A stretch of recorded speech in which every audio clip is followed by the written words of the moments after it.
কত মানুষ খুঁজতে খুঁজতে কপাল ছুলে ফেলেছি, চরিত্র পরিবর্তন হয় নাই। কত মানুষ নামাজ পড়তে পড়তে মুসলমান, পায়ের মধ্যে কড়া করে গেছে, এখনো চরিত্র পরিবর্তন হয় নাই।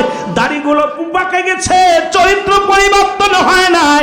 দাঁতগুলো পড়ে গেছে, চরিত্র পরিবর্তন হয় নাই। কবরে একটা পা চলে গেছে, এখনো চরিত্র পরিবর্তন হয় নাই।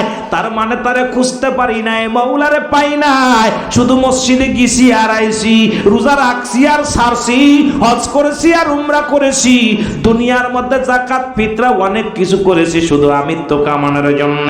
আমার মাওলারে পাওয়ার জন্য একটা বন্দেগী করি নাই। আমার মাওলারে রাজি করার জন্য একটা ইবাদত বন্দেগী করতে পারি নাই। আমার মাওলারে পাওয়ার জন্য একটা রাত ইবাদত বন্দেগী করতে পারি নাই। আমার মাওলার ইবাদত বন্দেগী যদি একটা রাত মনের মতো করতে পারতাম, মাওলা যদি একবার উপরে কারোর উপরে রাজি হয়ে যায়, এই পৃথিবীর মধ্যে ভয় নাই, ভয় নাই। জোরে বলেন ঠিক কিনা? এমন ভাবে খোঁজো যেমনি মামে খুঁড়েছিল মুসলমান। শুনে নাও, শুনে নাও, কই থেকে কই আলোচনা যায়।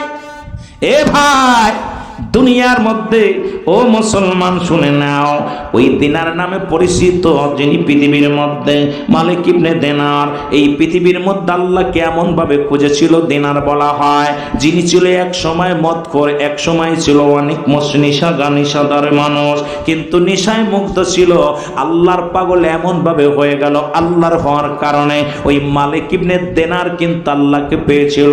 জবান দিয়ে বলার সঙ্গে সঙ্গে আমাদের উলামা ইকরাম মোলাম ওয়াজ করি, আল্লাহ যখন বান্দা যখন আল্লাহর হয়ে যায়, বান্দার হাত আল্লাহর হয়ে যায়, বান্দা যখন আল্লাহর হয়ে যায়, বান্দার জিহ্বা আল্লাহর হয়ে যায়, বান্দা যখন আল্লাহর হয়ে যায়, আমার আল্লাহর বান্দার জবান আল্লাহর জবান হয়ে যায়। আজ পর্যন্ত কেন জবান হয় না? আমরা উলামা ইকরামের কথাও কেন আল্লাহ শোনে না? এর মধ্যে একটা কারণ হলো আমাদের চরিত্র কন্ট্রোল হয় না। আমরা মুখে যেটা বলি অন্তরে সেটা করি না। এখন দুনিয়ার মধ্যে ইবাদত বন্দেগী যা করি দুনিয়ার মধ্যে আমিত্ব করার জন্য, আমার মাওলারে খুশি করার জন্য ইবাদত বন্দেগী করতে পারি না। ওই মালিক ইবনে দিনারের একটা কথা বলতে যায়, আমার হঠাৎ করে কথাগুলো মনে রাখবেন মুসলমান। উনি কেমনে বছর মুসলমান শুনে নেন। নদী পারের সময় যখন উনাকে নৌকার মাঝি বলেছিল, ইমোশনকে জানেন, শুধু বোঝানোর জন্য দুইটা কথা বলে যায়। এই মালিক দিনার মুসলমান শুনে নাও, এ মুসলমান মালিক ইবনে দিনার রাহমাতুল্লাহ আলাইহি উনি কি করলেন শুনে নেন। যখন নৌকার মাঝি তার কাছে টাকা চেয়েছিল, ওই টাকা চাওয়ার পরে মালিক ইবনে দিনার বলেছিল আমার কাছে টাকা নাই।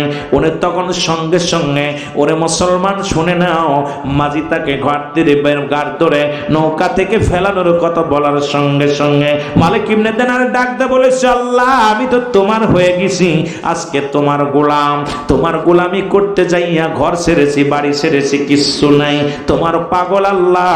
আল্লাহ আজকে টাকার জন্য, আজকে দিনারের জন্য আমাকে ঘাট ধরে নদীতে ফেলাই দিতে চাই রে আমার আল্লাহ, তুমি আমাকে দয়া করো।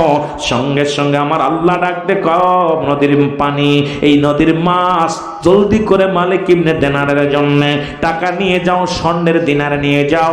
সঙ্গে সঙ্গে নদীতে যত মাছ ছিল সমস্ত মাছের মুখের মধ্যে টাকা নিয়ে আর দিনারে নিয়ে, এই দিনার রহমাতুল্লাহ আলাইহিকে ইজ্জত কেমনে দিলেন আল্লাহ বলার সঙ্গে সঙ্গে, এবং মাছের মুখে টাকা নিয়ে লাভতে টাকাগুলো নৌকার মধ্যে ফেলাইতেছিলেন।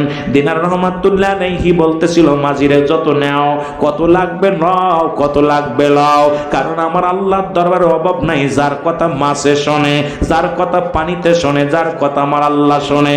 আজকে বুড়া হয়ে গেলাম, 80 বছরে ইবাদত বন্দেগী করলাম, এ মুসলমান মুখটা পবিত্র করতে পারি না, চরিত্র পরিবর্তন করতে পারি না। কেমনে দুনিয়া থেকে বিদায় হয়ে যাব? গড়ায়ু মানুষের 70 বছর, এই 70 বছরের মধ্যে প্রায় মুসলমান শুনে নাও, কথাগুলো বললে বুঝতে পারবা, এই 70 বছরের মধ্যে মুসলমান শুনে নাও, 35 বছর চলে যায় তোমার ঘুমের ঘরে, 10 বছর চলে যায়, 10টা বছর চলে যায় তোমার বাল্য জীবন, থাকলো আর 60 বছর।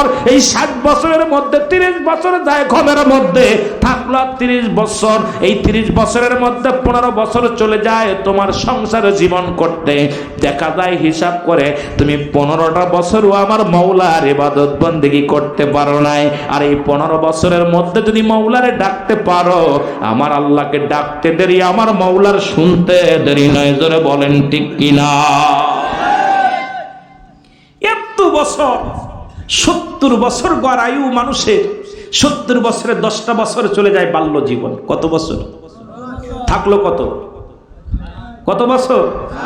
60 বছরে 30 বছর ঘুমের মধ্যে। কিসের মধ্যে? ঘুমাইছেন। 30 বছর ঘুমাইছেন, থাকলো কত? 30। এই 30 বছরের 15 বছর গেছেন সংসার ধর্ম করতে যায়, সংসার ধর্ম করতে, ছেলে মেয়ে স্ত্রী পরিবার পরিজন নিয়ে।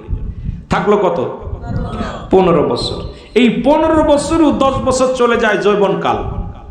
এর মধ্যে যৌবনকাল দেখা যায় গড়ে 5 বছর একটা মানুষ এই 60 বছরের মধ্যে 5 বছরও সঠিকভাবে আল্লাহর ইবাদত বন্দেগী করতে পারে না। এই 24টা ঘন্টায় 5 ওয়াক্ত নামাজ পড়তে কয়টা ঘন্টা সময় নষ্ট হয় বলেন দিন? কষ্ট পাচ্ছেন আপনারা? কয় ঘন্টা? কয় রাকাত নামাজ? কথা বলেন না। 17 রাকাত নামাজ পড়তে কয় ঘন্টা লাগে? 1 ঘন্টা এলো। তাহলে আপনি দিন 24 ঘন্টা, 23টা ঘন্টা আপনার, 1টা ঘন্টা আল্লাহ। 1টা ঘন্টা ইবাদত করার পর আপনি পাবেন জান্নাত। তাও আমরা অবহেলা করি। জোরে বলেন ঠিক কিনা? আরো জোরে বলেন। এ দুনিয়ার মুসলমান শুনে নাও, আমি যে কথাগুলো বলতেছিলাম, হযরত উদার সালাম একটা চিৎকার মেরে দিয়ে বলে, মালিক ও আমার আল্লাহ, তুমি একটা ঘুমের মধ্যে আমার জীবন থেকে তুমি 100 বছর নিয়ে নিছো গো। আর 100 বছরের ভিতরে কত পরিবর্তন তুমি করেছো। এইরকম মানুষের জীবন পরিবর্তন হবে, এইরকম মানুষের নতুন জীবন আসবে, আবার জীবন চলে যাবে। এই তো দুনিয়ার নিয়ম। জোরে জোরে বলেন ঠিক কিনা? কুল্লু নাফসিন যায়কাতুল মাউত। অস্বীকার করার মতো ক্ষমতা কারুর লা ইয়ামুত। রাসূল বলে মৃত্যুবরণ করে না কার আল্লাহর মাহবুব বান্দা যারা হয়ে যায়। জোরে বলেন মারহাবা। আর একটু জোরে বলেন না। আমার ভাইরা, আমার বন্ধুরা, আমার যে কথা আমি বলতেছিলাম, গভীর মনোযোগ। এই মরণের কথা বলতে যা হযরত হুযায়র আলাইহিস সালামের একটা ঘটনা আমি বলে গেলাম। আমার বাবারা শুনে নাও, তেলের কান্ডা লাগা শুনে নাও। এরপরেও কিন্তু দুনিয়ার ভিতরে থেকে তারা মরা লাগছে। এই দুনিয়ার মধ্যে যত নবী রাসূল গাউস কুতুব, কত বাদশাহ, কত রাজা আসলো, সবার মৃত্যুবরণ করা লাগছে, কেউ দুনিয়ার মধ্যে নাই। এই দুনিয়া থেকে বিদায় হয়ে গেছে, এই পৃথিবীর মধ্যে বিদায় হয়ে গেছে। ওই বাদশাহ জুলকারনাইন যিনি বন্দী করেছিল তারও মরা লাগছে। ওনার বডিখানা ছিল লম্বা হলো 48 হাত লম্বা। কত হাত? একটু ওনার কথাটাও বলে আসি। এত বড় মস্তান ছিল, যিনি নবীদেরকেও গ্রেফতার করেছে, অনেক মুসলমানদের গ্রেফতার করেছে। এর লম্বা ছিল 48 হাত লম্বা। কত হাত? 48 হাত লম্বা ছিল। দুনিয়ার মধ্যে হায়াত ছিল মুসলমান 1600 বছর হায়াত পেয়েছিল দুনিয়ার মধ্যে। কত বছর? কত বছর? এত বড় ক্ষমতা আল্লাহ তারা দান করেছিল, 1600 বছর হায়াত দান করেছিল। মুসলমান আল্লাহ তাকে একটা মুজিজার ঘোড়া দান করেছিল। এই ঘোড়াটা যখন একটা কদম ফেলতো, এক কদমে 12,000 মাইল অতিক্রম করতো। জোরে বলা যাবে না আল্লাহু আকবার। কত হাজার? 12,000 মাইল অতিক্রম করতো। বাংলাদেশটা 12,000 মাইল হবে না। সুতরাং বাদশাহ জুলকারনাইনের ঘোড়াটা বাংলাদেশে আসা লাগবে না। একটা থাকবে ভারতে, একটা থাকবে পাকিস্তানে। 12,000 মাইল খালি একটা কদম থেকে আর একটা কদম ফেলাইলে 12,000 মাইল অতিক্রম করতো। কত হাজার? 12,000 মাইল। এ মুসলমান যারা মক্কা মদিনায় হজ করতে গেছেন নি কেউ? হাজী ভাইরা শুনে নেন, যদি কেউ যান মক্কা মদিনা থেকে উত্তর দিকে একটা মহকুমা দেখা যায়। এই মহকুমাটার নাম হলো আলেকজান্দ্রিয়া সিটি শহর। এই শহরের মধ্যে বাদশা জুলকারনাইনকে শুয়ায় রাখা হয়েছে। ওখানে একখানা সাইনবোর্ড লাগানো আছে। ওই সাইনবোর্ডের মধ্যে বাদশা জুলকারনাইন জীবিত থাকতে লিখে গেছেন, আমার হায়াত এত সীমিত, আমি যদি আগে জানতাম দুনিয়ার প্রেম ছেড়ে দিয়ে আমি মওলার প্রেমে পাগল হইতাম। কত বছর? কথা কয় না, সীমিত। আর আমাদের হায়াত, আমাদের হায়াত, উনার হায়াত 1600 বছর হায়াত পাওয়ার বলতেছে আমার হায়াত হলো সীমিত। যদি আগে জানতাম যে এত অল্প হায়াত, তাহলে দুনিয়ার জিন্দেগি ছেড়ে দিয়ে মওলার জিন্দেগিতে পাগল হইতাম। আর আমরা 60 বছর 50 বছর বাস করতে উড়ে বাবারে আসতে পথে দেখলাম বাড়ি এমনি আসলাম, কত বিল্ডিং গুলো 3 তলা 4 তলা 5 তলা, কত ঢাকায় ফ্ল্যাট বাড়ি, আইরে মজার মজার বাড়ি করছে। কিন্তু আমার মওলার ইবাদত বন্দেগি, এই যে আমরা রমজান মাস গেল, অধিকাংশ মানুষ যাকাত ফিতরা ঠিক মতো দেই নাই। ঠিক কিনা? ঠিক কিনা? অধিকাংশ মানুষ যদি বাংলাদেশের মানুষ যাকাত দিত, আমার বিশ্বাস বাংলাদেশের দরিদ্রতা বলতে এই আমার ভিক্ষুক থাকতো না। আমার বিশ্বাস যে পরিমাণ শতকরা 2.5 টাকা হলো যাকাত। কত টাকা? কথা বলেন না কেন? 2.5 টাকা। 100 টাকা থাকলে 2.5 টাকা যাকাত দেওয়া লাগবে। এখন নেশাব পরিমাণ মাল 7.5 তোলা স্বর্ণ, 52 তোলা রূপা, এই পরিমাণ মাল এখন অধিকাংশ মালিক হয়ে গেছেন। আপনি গড়ে নেই এলাকায় হাটুরিয়ার গ্রামে ঢোকেন, অধিকাংশ ফ্যামিলি এই পরিমাণ মালের নেশাবের মালিক হয়ে গেছে। তাহলে আপনি যাকাত দিবেন কারে? এখন যদি জাকাতটা সঠিকভাবে উঠানো হতো আর বন্টন করা হতো, আমার দেশের দরিদ্র থাকতো না, সব মানুষ ধনী হয়ে যেত। জোরে বলেন মারহাবা। আর একটু জোরে বলেন না। কষ্ট হলো?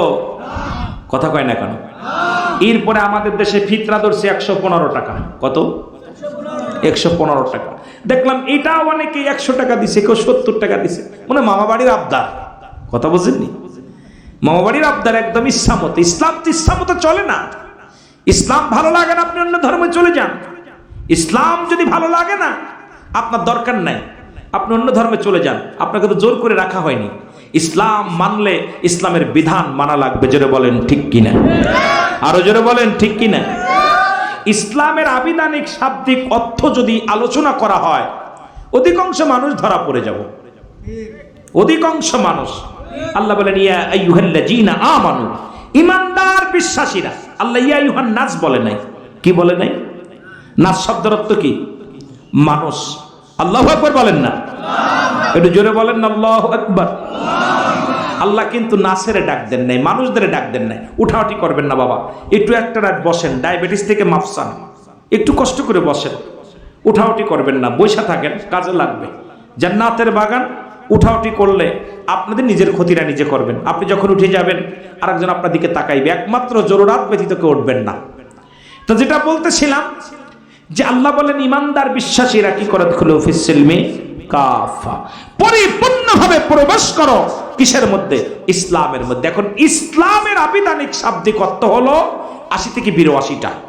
এটা নিয়ে যদি আমি আলোচনা করি, এইটা নিয়ে যদি আমি গবেষণা করি, ইসলাম মানে আত্মসমর্পণ, ইসলাম মানে নিজে না খেয়ে অন্যরে খাওয়ানো, ইসলাম মানে নিজে না ঘুমা অন্যরে ঘুম পাড়ানো, ইসলাম মানে আমিত্ববাদ থাকবে না, ইসলাম মানে নারীর সতীত্ব পাহারা দেওয়া, ইসলাম মানে নিজে না খেয়ে অন্যরে খাওয়ানো, ইসলাম মানে এই যে বিধানগুলো নিজে সুখ দুঃখে থেকে অন্যরে সুখে রাখা, ইসলামের বিধান যদি সম্পূর্ণ মানেন 80 থেকে 82টে আপনার জীবন পরিবর্তন হয়ে যাবে।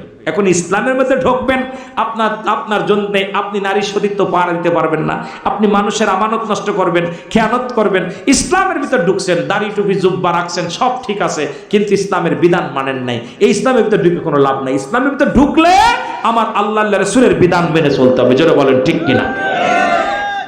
আপনি মনে করেন যে আমি করবো না এগুলো, আপনার ভালো লাগে না, চলে যান। কে ঠেকাইছে আপনারে? আপনি অন্য ধর্মে চলে যান। কিন্তু মুসলমান ধর্মের ভিতর থাকতে হলে আমাদের কোরআন হাদিস ইজমা কিয়াস আহলে সুন্নাতুল জামাতের আকীদা মানতে হবে। জোরে বলেন ঠিক কিনা? আরো জোরে বলেন ঠিক কিনা? একটু মহব্বতের সঙ্গে দুরূদ শরীফ পড়েন। আল্লাহুম্মা